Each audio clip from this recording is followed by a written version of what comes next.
இன்னைக்கு நம்ம வீடியோல முட்டை குழம்பு எப்படி செய்யறதுன்னு தான் பார்க்க போறோம். வாங்க இதை எப்படி செய்யலாம்னு வீடியோக்குள்ள போய் பார்க்கலாம். பற்ற வச்சுக்கலாம்.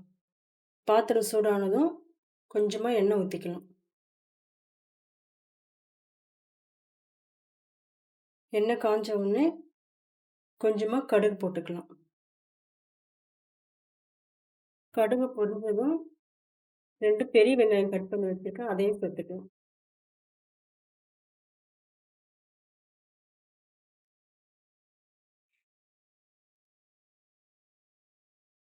வெங்காயம் நல்லா வதக்கிக்கோங்க.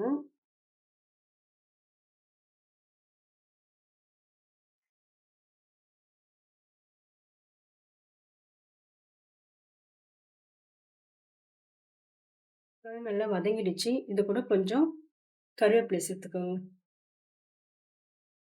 கொஞ்சம் புதினாவையும் சேர்த்துக்கோங்க.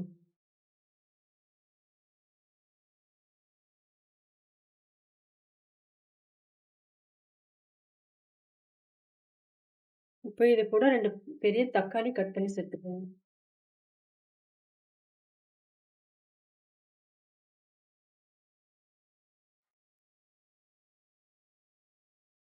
தேவையான அளவு உப்பு சேர்த்துக்கோங்க.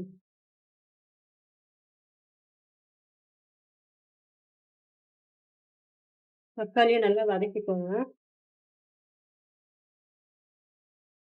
தக்காளி நல்லா வதங்கிடுச்சு. இதுல ஒரு 2 டேபிள் ஸ்பூன் குழம்பு மிளகாய்த்தூள் சேர்த்துக்கோங்க. நல்லா கலரி விட்டுக்கோங்க. இதுல தேவையான அளவு தண்ணி ஊத்திக்கோங்க.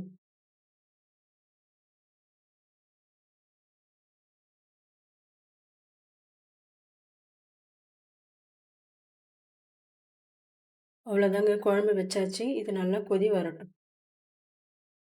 குழம்பு கொதிக்க ஆரம்பிச்சிச்சு. இதை அப்படியே சிம்ல வச்சு ஒரு 5 நிமிஷம் கொதிக்க விடுங்க. அப்பதான் கொஞ்சம் திக்னஸ் கிடைக்கும். அவ்வளோதாங்க, குழம்பு கொதிச்சிடுச்சு. இப்போ இதை நம்ம சிம்ல வச்சுக்கிட்டு முட்டையை உடச்சி ஊற்றிக்கலாம்.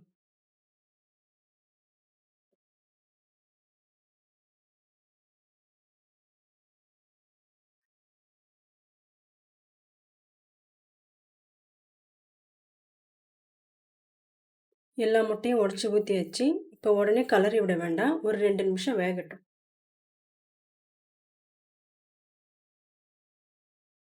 இப்போ இந்த முட்டையை உடையாம பொறுமையாக திருப்பி விட்டுக்கலாம்.